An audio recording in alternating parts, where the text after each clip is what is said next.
इन दिनों साइबर ठगों ने ठगी का एक नया तरीका अपना रखा है। वो खुद को सैन्य अधिकारी बताते हैं और ऐसे लोगों को अपना शिकार बनाते हैं जो अपना मकान या फ्लैट किराए पे लेते हैं। वो उन्हें फ़ोन करके ये बताते हैं कि हम सैन्य अधिकारी बोल रहे हैं और हमें आपका जो फ्लैट है वो किराए पे लेना है और साथ ही हम आपको 3 महीने का एडवांस किराया भी देंगे।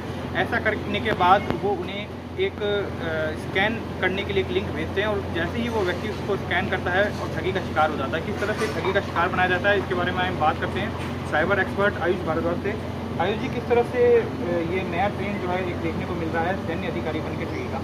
देखिए, सबसे पहले तो क्या करते हैं कि किसी भी व्यक्ति को फ़ोन करते हैं कि हम सेना में बड़े अधिकारी, बड़े अफसर हैं और हमें तुरंत प्रभाव से सेना के आदेश अनुसार हमें उस स्टेट में, उस डिस्ट्रिक्ट के अंदर मूव करना है।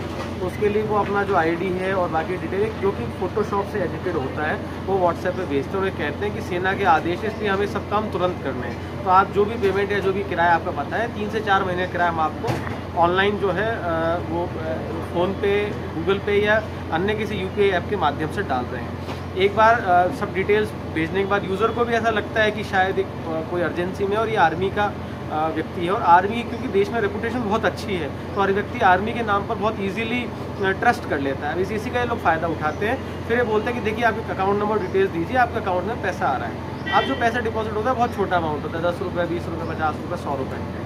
और फिर ये कहता है कि आपके पास रिसीव हुआ है, बोला हाँ हुआ है। तो ये कहता है शायद हमारे यहाँ कोई टेक्निकल ग्लिच आ गया है, कोई प्रॉब्लम आ गई, तो हमने वहाँ से जो पैसा भेजा था उसमें से केवल 1% ही डिपॉजिट हुआ है, बाकी का पैसा नहीं हो पा रहा है। तो अगर आपको पूरा पैसा चाहिए तो आपको हम एक QR कोड भेज रहे हैं, आप उसको स्कैन कर दीजिए और जो बाकी का पैसा है, मान लीजिए अगर 10,000 रुपये का अमाउंट है तो 500 रुपये, 400 रुपये तो ये वैसे डाल देते हैं और ये कहते हैं बाकी के 9,500 अगर आपको लेने हैं तो आप उसको स्कैन कर लीजिए, आपका तुरंत पैसा आ जाएगा।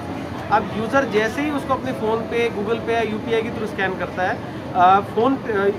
पेटीएम के केस में तो पिन लगाने की भी ज़रूरत नहीं होती, पेटीएम में डायरेक्ट ट्रांजैक्शन होता है वॉलेट में।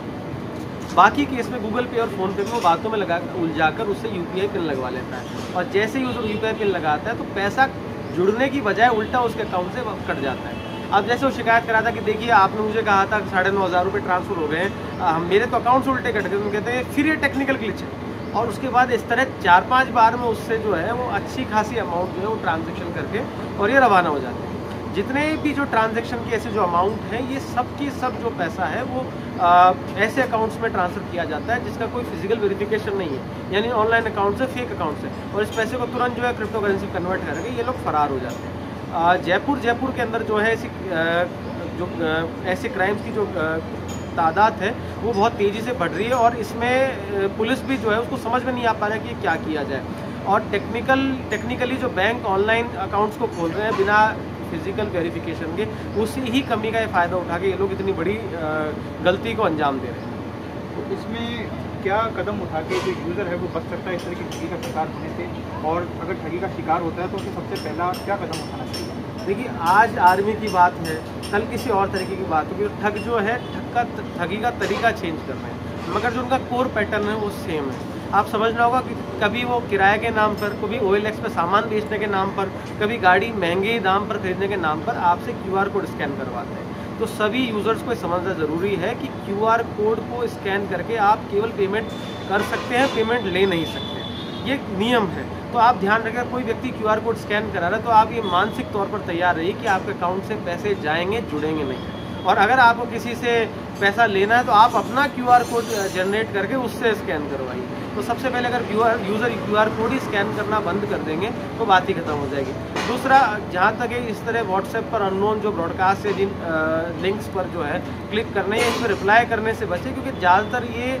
व्हाट्सएप ब्लास्टिंग एक तरीका है जिससे अननोन नंबर्स पर जो है मैसेज फ्लोट किए जाते हैं, जो इनके झांसे में जो रिप्लाई कर देता है वो इन लोगों के झांसे में आ जाता है। तो ऐसे अननोन मैसेजेस पर रिप्लाई करना बंद कर दें। इसमें हैकिंग कम है और यूज़र की खुद की लापरवाही ज़्यादा है। और अगर इस तरह के ठगी का कोई शिकार होता है तो उसे कहाँ सबसे पहले शिकायत करनी चाहिए, ये भी एक बड़ा सवाल है। कई लोग काफ़ी देर तक लेते शिकायत करने में, ऐसे में जो उनकी राशि है वो रिकवर होना पड़ता है। देखिए, ऐसी अगर ठगी हो रही है तो सबसे पहले किसी भी नज़दीकी पुलिस स्टेशन में जाकर रिपोर्ट दर्ज करवाएं। उस रिपोर्ट की कॉपी तुरंत बैंक में सबमिट करें और यहाँ तक कि जो बैंक का टोल फ्री नंबर है उस पर भी जो आपके साथ पूरी घटना हुई उसको करके उस अकाउंट को फ्रीज करवाएं, क्योंकि आप देखेंगे अमाउंट सेटल होने में तकरीबन 24 से 48 घंटे लगते हैं और उससे पहले अगर रिपोर्ट हो जाती है तो ये पैसा रोका जा सकता है। और अगर आप फ्रीक्वेंट इंटरनेट बैंकिंग और इन सब का यूज़ करते हैं तो कार्ड प्रोटेक्शन प्लान आप एक्टिव करें, इसके थ्रू आपको कुछ पैसा जो इंश्योरेंस कंपनीज की तरफ से भी मिल जाएगा, तो इसमें जो पैसे का लॉस है वो काफ़ी हद तक मिनिमाइज हो जाएगा। तो बिल्कुल देखिए, जिस तरह से cyber security expert Ayush Bhardwaj ने बताया कि किस तरह से ठग जो है वो नई तरीके से लोगों को ठगी का शिकार बना रहे हैं और क्या तरीके अपनाकर उनसे बचा जा सकता है। हम भी ETV भारत के माध्यम से आपसे यही अपील करेंगे कि जो तकनीकी का जो युग है उसमें आप लोग भी सतर्क रहें, सावधान रहें, और साथ ही यदि आपके साथ भी इस तरह का कोई ठगी होती है तो तुरंत उसकी सूचना पुलिस को दें। जयपुर से विनायक पंत, ETV भारत।